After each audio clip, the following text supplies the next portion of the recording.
Le regard de la juge était glacial. La juge Élise Prévost siégeait au tribunal des affaires familiales depuis 30 ans. Elle avait vu toutes sortes de conflits, toutes sortes de mensonges, toutes les formes de désespoir que des parents pouvaient apporter dans sa salle des audiences, et à cet instant précis, elle me regardait comme si j'y étais le pire des entre tous. « Monsieur Laurent, dit-elle, sa voix tranchant le lourd silence. Ce sont des accusations d'une extrême gravité. À mes côtés, mon avocat, maître Thomas Renard, restait de marbre. Il savait ce qui allait arriver. Nous nous étions préparés pour ce moment, pour cette seconde exacte. Mais cela ne rendait pas les choses plus faciles à entendre. Votre femme a témoigné sous serment que vous l'avez violentée physiquement tout au long de votre mariage. Elle a présenté des preuves photographiques de ses blessures. Elle a également témoigné que vous avez physiquement brutalisé votre fils de 7 ans, Léo. Je n'ai pas bougé, je n'ai pas réagi. Chaque muscle de mon corps me hurlait de me lever, de crier, de dire à la juge que chaque mot prononcé par ma femme était un mensonge. Mais je suis resté immobile, car je savais quelque chose que la juge ignorait. Je savais quelque chose que ma femme ignorait. Je savais. Si ce qu'elle dit est vrai, la juge Prévost marqua une pause, laissant le poids de l'instant et s'abattre sur la salle des audiences comme un linceul, vous ne reverrez plus jamais votre enfant. De l'autre côté de l'allée, Camille hocha la tête avec assurance à côté de son avocate. Elle portait une robe sobre, très peu de maquillage, à l'image même de la mère traumatisée trouvant enfin le courage de dire sa vérité. Ses yeux étaient rouges d'avoir pleuré. Des larmes qu'elle avait versées pendant son témoignage, décrivant avec des détails saisissants les violences qu'elle aurait subies de mes mains. Elle aime à jeter un regard, juste une fraction de seconde, et dans cet instant, je l'ai vue, elle éclaire de triomphe derrière le masque de la victime, la froide satisfaction d'une femme qui croyait avoir gagné. Elle préparait cela depuis des mois, peut-être des années. Elle avait répété chaque mot, fabriqué chaque preuve, coordonné ses actions avec son amant et avocat pour s'assurer que je perde tout, mon fils, ma maison, ma réputation. Et elle avait presque réussi. Presque. Monsieur Laurent, reprit la juge Prévost, que avez-vous à répondre à ces accusations? J'y ai fermé les yeux une seconde, j'y ai pris une grande inspiration, puis je les ai rouverts et j'y ai parlé. Madame la juge, si vous le permettez, puis-je diffuser la vidéo maintenant? La réaction fut immédiate. L'avocate de Camille, maître Sophie Blanc, bondit sur ses pieds. Objection. Quelle vidéo? Cela n'a pas été communiqué dans le dossier de plaidoirie. Cela a été communiqué ce matin, madame la juge, intervint la voix calme et mesurée de Thomas. Une preuve des urgences obtenues la nuit dernière. Nous avons déposé la notification à 7h42, conformément au code de procédure civile. La juge regarda les deux avocats, son expression indéchiffrable. Maître Blanc, avez-vous été notifié de cette preuve? Le visage de Sophie se crispa. Nous avons reçu une notification, mais nous n'avons pas eu le temps de l'examiner. La vidéo dure 3 minutes, précisa Thomas. Le tribunal peut juger de sa pertinence directement. La juge réfléchit un instant. Puis elle hocha la tête. Je l'autorise. Monsieur Laurent, lancez la vidéo. J'y ai sorti mon téléphone, je l'ai connecté au système des affichages de la salle des audiences et j'y ai appuyé sur lecture. Les écrans autour de la salle se sont allumés. L'horodatage indiquait 23h47, la nuit dernière. Le salon de ma maison, la maison où Camille avait vécu avec moi pendant 10 ans, où nous avions élevé notre fils ensemble, où elle avait comploté ma destruction en me croyant endormi à l'étage. La première chose qui apparut à l'écran fut Camille. Elle était assise sur le canapé, le téléphone sur haut-parleur, en train de parler à quelqu'un. Sa voix était claire, posée, totalement différente de la victime tremblante qu'elle avait jouée au tribunal quelques minutes plus tôt. Guillaume, c'est pour demain. Tout est prêt. 5 secondes plus tard, Camille hurla, éteignez ça. Elle s'était levée d'un bond, se précipitant vers les écrans, sa façade soigneusement construite et s'effondrant en temps réel. L'huissier s'avança pour l'intercepter, et Maître Blanc lui attrapa le bras, essayant de la ramener à son siège. Éteignez ça. Il n'a pas le droit. Vous n'avez pas le droit. Je me suis adossé à ma chaise et je l'ai regardé. Non, ai-je dit doucement. Laissez-les voir ce que tu as fait la nuit dernière quand tu me croyais endormi. La vidéo continuait de tourner sur l'écran. Tu as fait les bleus? La voix de Guillaume sortait du haut-parleur, petite mais distincte. Je l'ai fait maintenant. Regarde ça. Camille sortit du champ de la caméra un instant, puis revint avec une mallette de maquillage professionnel. Elle s'assit en pleine vue de l'objectif, une caméra dont elle ignorait l'existence, et ouvrit la mallette avec une habitude évidente. À l'intérieur se trouvaient divers flacons, pinceaux, éponges, le genre de matériel utilisé par les maquilleurs de cinéma pour créer des blessures réalistes. Elle choisit un flacon de pigment violacé et commença à l'appliquer sur son avant-bras. Ça rendra parfaitement en photo, dit-elle, travaillant avec une précision minutieuse. La juge va voir ça et péter un plomb. La salle des audiences était plongée dans un silence de mort, à l'exception de la voix enregistrée de Camille. Tous les regards étaient fixés sur l'écran, regardant cette femme, cette mère qui venait de témoigner en larmes sur des années de maltraitance, peindre méthodiquement des hématomes sur sa propre peau. « Et pour le gosse ?» demanda Guillaume. Camille n'hésita pas. « Je dirais que Hugo le frappe aussi. Léo n'a que 7 ans. Il dira tout ce que je lui dirai de dire. » J'y entendis quelqu'un halter dans le public. Sûrement ma sœur Léa. Elle avait toujours bien aimé Camille, elle avait toujours défendu quand j'y exprimais des doutes sur notre mariage. Elle ne la défendait plus maintenant. Et si Hugo contre-attaque avec quoi? Camille se mit à rire. Un son froid et cruel qui n'avait rien à voir avec le rire chaleureux dont je me souvenais des premières années de notre mariage. Il n'a rien. Il est tellement naïf, tellement stupide. Il est probablement en train de dormir en ce moment, rêvant à la façon de sauver notre mariage. Elle finit d'appliquer le faux bleu sur son bras et commença sur son visage, tapotant la couleur sur sa joue avec l'attention minutieuse d'une artiste. Demain à cette heure-ci, j'y aurai la garde exclusive, la moitié de son patrimoine, et une pension alimentaire pour les 11 prochaines années. Elle fit une pause, examinant son travail dans un miroir à main. Et le meilleur dans tout ça, elle leva les yeux directement vers la caméra, bien qu'elle ne sût pas qu'elle était là. Hugo aime vraiment ce garçon. Lui enlever Léo le détruira complètement. Un temps. Et c'est exactement ce qu'il mérite. La vidéo se termina. Le tribunal était silencieux. La juge Prévost resta immobile pendant un long moment. J'y observai son visage, le choc laissant place à quelque chose de plus dur, de plus froid. 30 ans de carrière, avait-elle dit. En 30 ans, elle avait probablement vu beaucoup de mensonges. Mais elle n'avait jamais rien vu de tel. Camille sanglotait maintenant. De vrais sanglots, pas les larmes théâtrales qu'elle avait jouées pendant son témoignage. Elle était affaissée sur sa chaise, Maître Blanc à ses côtés, elle l'air totalement abasourdie. Madame Laurent. La voix de la juge était de glace. Madame Laurent, regardez-moi. Camille releva la tête. Du mascara coulait sur ses joues. Le bleu soigneusement appliqué sur son visage était visible sous les lumières crues du tribunal. Visible, et désormais manifestement faux pour quiconque regardait de près. Ce que je viens de voir, dit lentement la juge Prévost, c'est du parjure, de la fraude, la fabrication de fausses preuves, et peut-être le plus troublant de tous, la volonté d'utiliser un enfant de 7 ans comme une arme contre son propre père. Madame la juge, je peux m'expliquer. Vous allez vous taire. La bouche de Camille se referma d'un coup sec. Vous êtes entré dans mon tribunal ce matin et vous avez menti sous serment.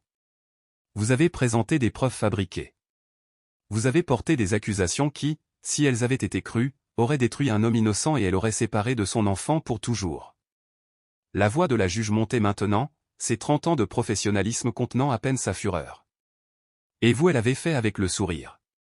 Elle se tourna vers Maître Blanc. Maître, étiez-vous au courant des activités de votre cliente? Le visage de Sophie Blanc était d'une pâleur cadavérique. Madame la juge, je n'en avais aucune idée. Nous verrons bien. Le conseil de l'ordre mènera une enquête approfondie sur cette affaire. Elle se tourna de nouveau vers la salle. Le témoignage de Madame Laurent est rayé du dossier. Ces accusations sont rejetées dans leur intégralité. Sa demande de garde est refusée. Camille laissa échapper un gémissement. Non, vous ne pouvez pas. C'est mon fils. Il est aussi le fils de son père. Un père que vous avez essayé d'éliminer par le mensonge et la manipulation. Le regard de la juge se posa sur moi. Monsieur Laurent. Oui, Madame la juge. Vous aurez la garde exclusive de votre fils, Léo. Votre femme aura un droit de visite médiatisé, à votre discrétion, et uniquement à votre discrétion. Compte tenu de la nature de ces actes, je ne vois aucune raison de lui faire confiance pour avoir un accès non supervisé à l'enfant. Merci, madame la juge. Ne me remerciez pas, remerciez l'instinct qui vous a poussé à installer cette caméra. Elle rassembla ses dossiers. De plus, je transmets ce dossier au procureur de la République pour des poursuites pénales, parjure, dénonciation calomnieuse, fraude, mise en danger de la vie d'autrui. Camille se mit à hurler. Ce n'était pas un mot. Ce n'était pas un son cohérent. C'était une rage primaire et pure. Le son d'une femme regardant tout ce qu'elle avait planifié s'effondrer en poussière. Huissier, veuillez escorter madame Laurent hors de ma salle et contacter le bureau du procureur. Ils voudront lui parler avant qu'elle ne quitte le bâtiment. 2 policiers s'avancèrent vers Camille. Elle essaya de fuir. Elle essaya littéralement de courir vers la porte, mais ils l'attrapèrent avant qu'elle n'ait fait 3 pas. Vous ne pouvez pas faire ça. Il ment. La vidéo est truquée. Madame Laurent. La vidéo est horodatée, géolocalisée et a déjà été authentifiée par un expert en criminalistique numérique. La juge Prévost ne la regarda même pas. Vos mensonges sont terminés. L'audience est levée. Le coup de marteau ne résonna pas, mais les mots eurent le même effet, et ma femme fut traînée hors de la salle des audiences, hurlant à plein poumon. Laissez-moi vous raconter comment j'y en suis arrivé là. Je m'appelle Hugo Laurent. J'ai 44 ans, je suis analyste financier à la Défense, et je suis un père qui a failli tout perdre parce que la femme que j'y ai épousée s'est avérée être quelqu'un que je ne connaissais pas vraiment. J'y ai rencontré Camille en 2013. Elle travaillait dans une agence de communication qui gérait certains comptes de mon entreprise. 28 ans, magnifique, charmante, le genre de femme qui vous faisait vous sentir comme la personne la plus importante de la pièce dès qu'elle posait les yeux sur vous. J'y avais 33 ans, je réussissais professionnellement, mais j'y étais seul. J'y avais passé ma vingtaine à bâtir ma carrière, et quelque part en cours de route, j'y avais oublié de me construire une vie. Camille semblait être la réponse à toutes les questions que j'y avais eu peur de poser. Nous sommes sortis ensemble pendant 1 an. Elle était attentionnée, un grand soutien, intéressée par tout ce qui me concernait.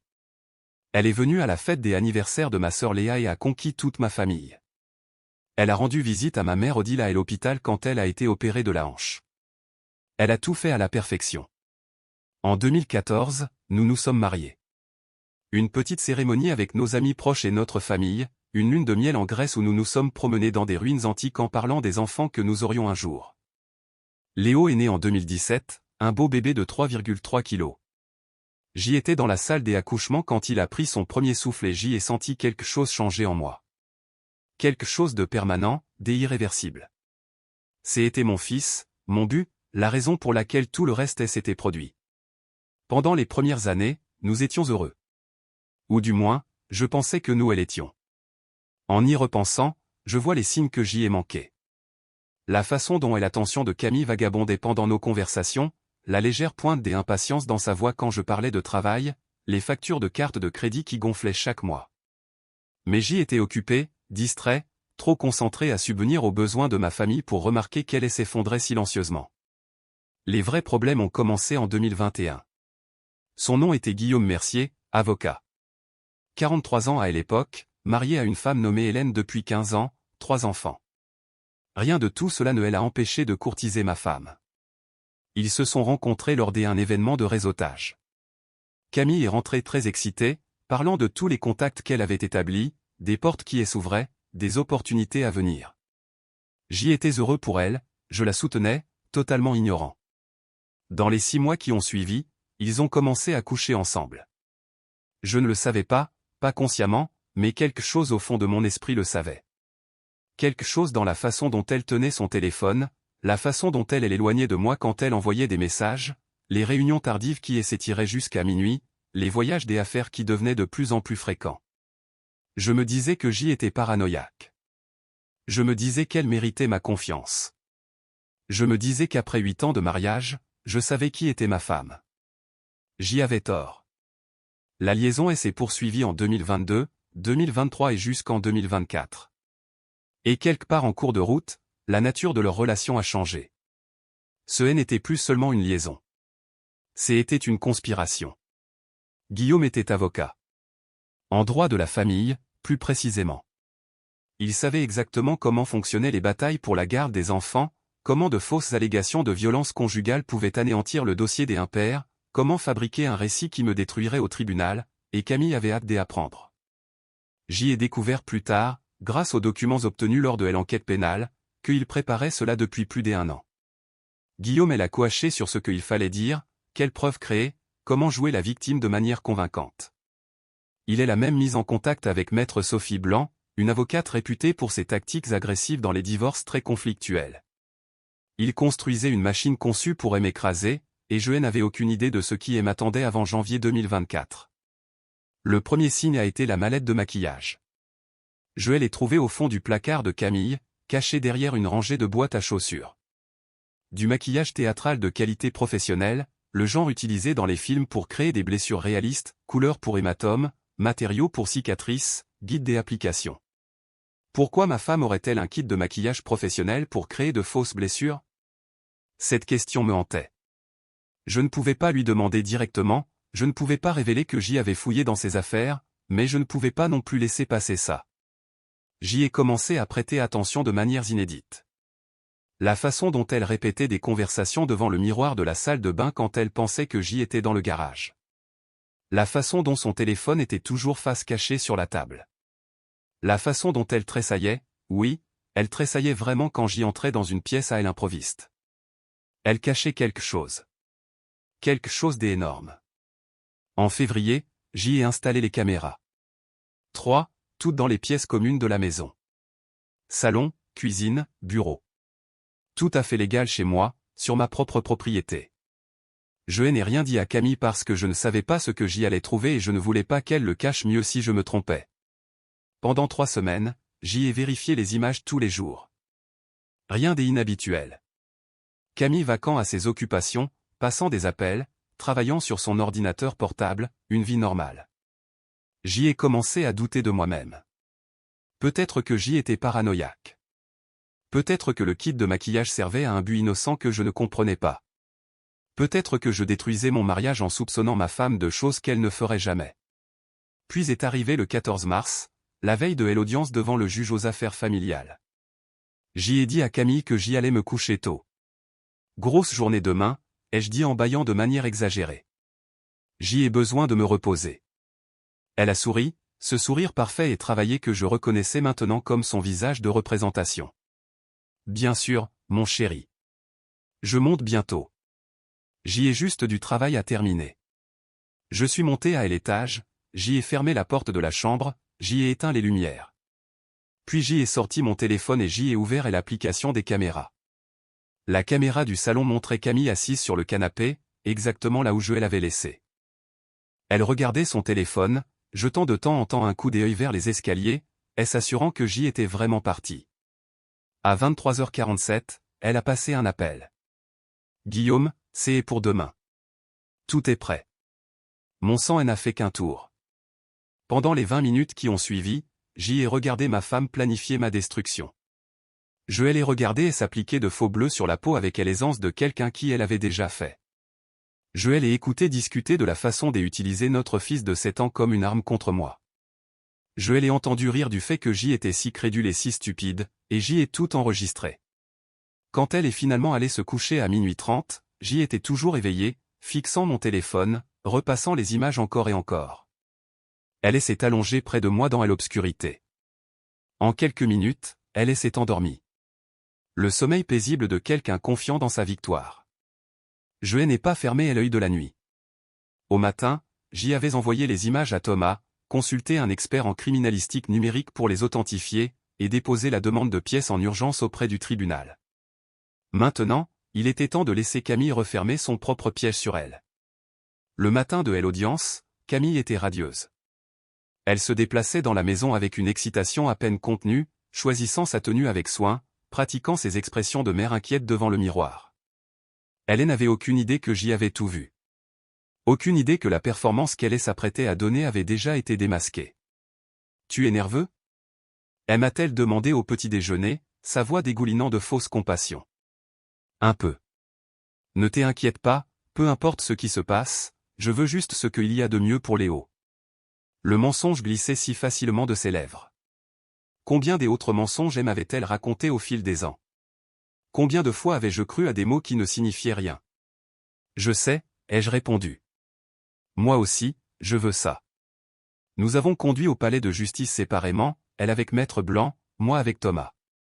Ma sœur Léa était déjà dans le public quand je suis arrivé, assise avec ma mère, Odile. Elle et mon souris pourraient m'encourager, inconsciente de ce qui allait se passer. L'audience a commencé à 9 heures. Camille a témoigné en premier. Elle était magnifique, à condition de ne pas savoir qu'elle mentait. Les larmes qui coulaient sur ses joues semblaient absolument réelles. Sa voix tremblait à tous les bons moments. Elle a dressé le tableau d'un mariage marqué par la peur et le contrôle. Un mari qui la terrorisait à huis clos. Une mère essayant désespérément de protéger son enfant. Les photographies de ces bleus ont été versées au dossier. Elle semblait convaincante, appliquée par des professionnels, parfaitement positionnés pour suggérer une agression. À 10h15, Maître Blanc plaidait pour la garde exclusive avec droit de visite surveillée uniquement. Elle était confiante, agressive, sentant l'odeur du sang.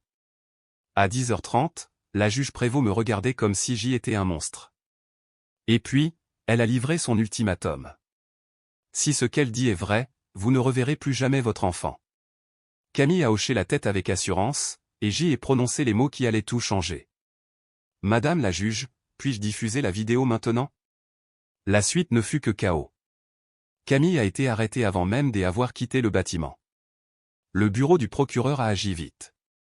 Ils avaient vu la vidéo, compris ses implications et voulaient s'assurer qu'elle ne s'enfuirait pas. Elle a été inculpée pour parjure, fraude, dénonciation calomnieuse et mise en danger d'un mineur.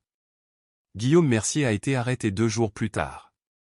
Le Conseil de l'ordre a agi pour le radier avant même que les accusations pénales ne soient déposées. Sa femme, Hélène, qui soupçonnait son infidélité depuis des années mais n'avait jamais eu de preuves, a demandé le divorce. La même semaine, Sophie Blanc n'a pas été inculpée pénalement, mais sa carrière était effectivement terminée. L'enquête du barreau a révélé qu'elle était au courant du plan de Camille pour fabriquer des preuves et elle avait coaché sur la façon de les présenter de manière convaincante. Elle a été radiée du barreau dans les 6 mois. Le procès a eu lieu à l'automne. J'y ai assisté tous les jours, assis dans le public avec Léa et ma mère, regardant l'accusation exposer son dossier. La vidéo a été diffusée encore et encore. La voix posée de Camille, son rire confiant, sa discussion désinvolte sur la destruction de ma vie et l'utilisation de notre fils comme une arme. La défense a tout essayé. Ils ont prétendu que la vidéo était truquée. Ils ont prétendu que j'y avais manipulé Camille pour qu'elle dise ces choses. Ils ont prétendu qu'elle souffrait d'une maladie mentale qui altérait son jugement. Rien n'a fonctionné. Coupable sur tous les chefs des accusations. Le tribunal l'a condamnée à 5 ans de prison ferme.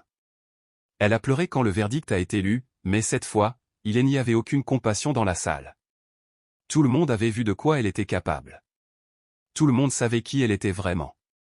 Guillaume a écopé de 7 ans. Il s'est avéré qu'il avait déjà fait le coup. Des autres femmes, des autres hommes qu'il avait aidé à détruire par de fausses accusations. Le mode opératoire est devenu clair une fois que les enquêteurs ont commencé à creuser. La justice, enfin. Tout expliquer à Léo a été la partie la plus difficile. Il avait 7 ans, assez grand pour comprendre que quelque chose de grave s'était passé. Trop jeune pour en comprendre tout le poids. Je me suis assis avec lui sur son lit la nuit après l'audience, essayant de trouver des mots qui auraient un sens pour un enfant. Où est maman? Maman a fait des choses qui n'étaient pas bien, ai-je dit prudemment. Et maintenant, elle doit en parler à des gens. Elle est punie? Oui, mon grand. Elle a des ennuis. À cause de moi?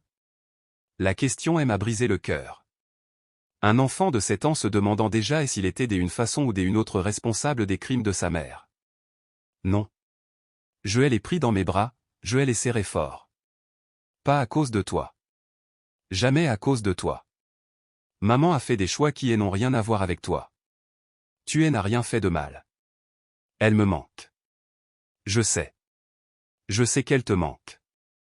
Je n'ai pas dit ce que je pensais, que sa mère avait été prête à l'utiliser comme une arme, à lui apprendre à mentir, à empoisonner sa relation avec moi pour son propre profit. Il apprendrait ces choses un jour, quand il serait assez grand pour comprendre. Mais pas maintenant. Maintenant, il avait juste besoin de savoir qu'il était aimé. Je serai toujours là, lui ai-je dit. Peu importe ce qui arrive, je serai toujours là pour toi. Il s'est accroché à moi dans le noir. Cette petite personne qui dépendait entièrement de moi, qui me faisait confiance de tout son cœur. Je ne trahirai jamais cette confiance. Jamais. 2 ans se sont écoulés depuis ce jour au tribunal. J'y ai 46 ans maintenant, je vis toujours dans la même maison, bien que j'y en ai redécoré la plus grande partie, effaçant les traces de Camille, pour que cet espace soit le nôtre, le mien et celui de Léo. Nous avons repeint sa chambre ensemble l'été dernier, en choisissant un bleu vif qui, selon lui, rappelait l'océan. Léo a 9 ans. Il est en CE2, adore les dinosaures, et s'est récemment passionné pour la construction de structures Lego complexes qui envahissent le salon pendant des jours. C'est un garçon heureux, plus heureux aujourd'hui qu'il ne l'était pendant les dernières années de mon mariage, quand la tension dans la maison était à couper au couteau. Il me pose des questions sur sa mère parfois. Je réponds honnêtement, avec des mots adaptés à son âge. Je lui dis qu'elle a fait des erreurs et qu'elle en paie les conséquences. Je lui dis qu'elle l'aime toujours même si elle ne peut pas être avec lui en ce moment. Je ne lui parle pas de la vidéo, de ce qu'elle était prête à faire, de la façon dont elle a failli me l'enlever pour toujours. Un jour, quand il sera plus grand, il apprendra la vérité. Il verra la vidéo de ses propres yeux, comprendra ce que sa mère était vraiment. Mais ce jour est lointain, et pour l'instant, je veux protéger les bons souvenirs qu'il lui reste. Camille est toujours au centre pénitentiaire. Il lui reste 3 ans à purger. Elle envoie parfois des lettres, à Léo principalement, bien que quelques-unes aient été adressées.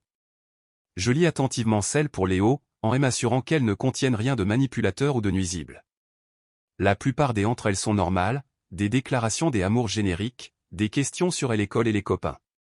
Celles qui me sont adressées, je ne les ouvre pas. Il n'y a rien qu'elle puisse dire qui changerait quoi que ce soit. Rien qui annulerait ce qu'elle a fait. Rien qui me ferait lui faire confiance à nouveau. Certains ponts, une fois brûlés, ne peuvent jamais être reconstruits. Ma sœur Léa est venue le mois dernier. Nous étions assis sur la terrasse arrière à regarder Léo jouer avec le chien, un golden retriever nommé Philou que nous avons adopté l'année dernière. Le soleil se couchait, peignant le ciel de nuances orange et dorées. « Est-ce que tu penses parfois à ce qui se serait passé ?» m'a demandé Léa. Si tu n'avais pas eu la vidéo ? J'y avais pensé plus de fois que je ne pourrais le compter. J'y aurais tout perdu, ai-je répondu doucement. Mon fils, ma maison, ma réputation. Elle m'aurait détruit et je n'aurais eu aucun moyen de prouver mon innocence. Comment as-tu su qu'il fallait installer des caméras ? Je veux dire, que est-ce qui t'a mis la puce à l'oreille ? La trousse de maquillage.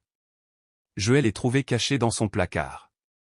Du maquillage de théâtre professionnel pour créer de fausses blessures. Et une fois que j'y ai vu ça, je ne pouvais plus l'ignorer. J'y ai commencé à remarquer des autres choses. Les conversations répétées, le téléphone caché, la façon dont elle sursautait quand je la surprenais. Je n'arrive pas à croire que je n'ai rien vu, a dit Léa. Je pensais qu'elle était merveilleuse. Nous le pensions tous. Elle était douée pour faire semblant. C'est ce que font les gens comme elle. Ils jouent un rôle. La personne que tu as vue n'était pas la vraie Camille. C'était un personnage qu'elle avait créé pour obtenir ce qu'elle voulait. Nous sommes restés silencieux un moment, regardant Philou poursuivre Léo dans le jardin. Tu l'as sauvé, a fini par dire Léa. Tu le sais, n'est-ce pas ? Pas seulement ta garde. Tu as sauvé Léo de grandir avec une mère qui se serait servie de lui comme un pion pour le reste de sa vie. J'y ai regardé mon fils rire alors que le chien lui léchait le visage. J'y espère, ai-je dit. J'y espère qu'il comprendra un jour. J'y espère qu'il saura que tout ce que j'y ai fait, c'est été pour lui. Il le saura. Quand il sera prêt, il le saura. La semaine dernière, Léo m'a posé une question.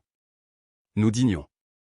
Des spaghettis bolognaises, son plat préféré, quand il a levé les yeux de son assiette avec ce regard sérieux qui le faisait parfois paraître beaucoup plus vieux que 9 ans. Papa, pourquoi maman a menti ? J'y ai posé ma fourchette. C'était la conversation que je redoutais. Celle qui, je le savais, arriverait tôt ou tard, mais que j'y espérais retarder le plus longtemps possible. Comment ça, mon grand ? Arthur, à l'école, a dit que sa mère lui a raconté que ma maman avait menti au tribunal, qu'elle a dit que tu lui avais fait du mal, mais que ce n'était pas vrai. C'est vrai ça ? Il allait falloir que j'y aie une discussion avec la mère des Arthur sur le fait de discuter de sujets des adultes devant des enfants. Oui, ai-je finalement répondu. C'est vrai. Ta maman a raconté des mensonges sur moi à la juge. Pourquoi? La question la plus simple, la plus difficile à répondre. Je ne sais pas exactement, ai-je admis. Parfois, les gens font des choses qui blessent les autres parce qu'ils sont en colère, ou effrayés, ou parce qu'ils veulent quelque chose qu'ils ne peuvent pas avoir. Ta maman était très malheureuse et elle a pensé que me faire du mal la ferait se sentir mieux. Et ça a marché? Non. Faire du mal aux gens ne te fait jamais te sentir mieux. Ça ne fait que créer plus de douleur. Léo a réfléchi à ça un instant. Je suis content que tu ne l'aies pas laissé m'emmener loin. Ma gorge s'est nouée. Moi aussi, mon grand. Moi aussi. Je t'aime, papa. Je t'aime aussi, plus que tout au monde. Il est retourné à ses spaghettis, le moment pesant se dissipant aussi vite qu'il était venu. Mais je suis resté assis là pendant un long moment, pensant à quel point j'y avais été près de le perdre. Une vidéo, c'était tout ce qui s'était dressé entre nous et la destruction. Un seul enregistrement réalisé parce que j'y avais fait confiance à mon instinct quand tout semblait anormal. Je ne cesserai jamais d'être reconnaissant pour cet instinct. Jamais. Merci d'avoir écouté mon histoire. Je sais que ça ressemble à un scénario de film, une bataille juridique, de fausses accusations, une vidéo qui révèle tout au dernier moment possible. Et l'ultimatum de la juge, les hurlements de la femme, le retournement de situation complet. Mais c'est arrivé. Chaque mot est vrai. Ma femme aime à regarder dans les yeux et à proférer des mensonges qui auraient détruit ma vie. Elle a fabriqué des preuves. Elle était prête à apprendre à notre fils de 7 ans à soutenir son faux récit. Elle a fait tout cela avec le sourire, persuadée d'avoir gagné. Et quand elle a eu fini, j'y ai sorti mon téléphone et j'y ai appuyé sur lecture. Non, laissez-les voir ce que tu as fait la nuit dernière quand tu me croyais endormi. Ces mots ont tout changé. Ils ont fait éclater la vérité. Ils ont sauvé mon fils. Ils m'ont rendu la vie qu'on a failli me voler. Je ne raconte pas cette histoire pour me vanter. Je ne la raconte pas parce que j'y aime me souvenir du pire moment de mon mariage. Je la raconte parce que quelque part, quelqu'un affronte ce que j'y ai affronté. Quelqu'un regarde son conjoint monter un dossier contre lui, se sentant impuissant, se demandant s'il y a un moyen de riposter. Il y en a un. Faites confiance à votre instinct. Documentez tout. Et quand vient le moment où ils se sont enfermés dans leurs mensonges et ne peuvent plus faire marche arrière, révélez la vérité.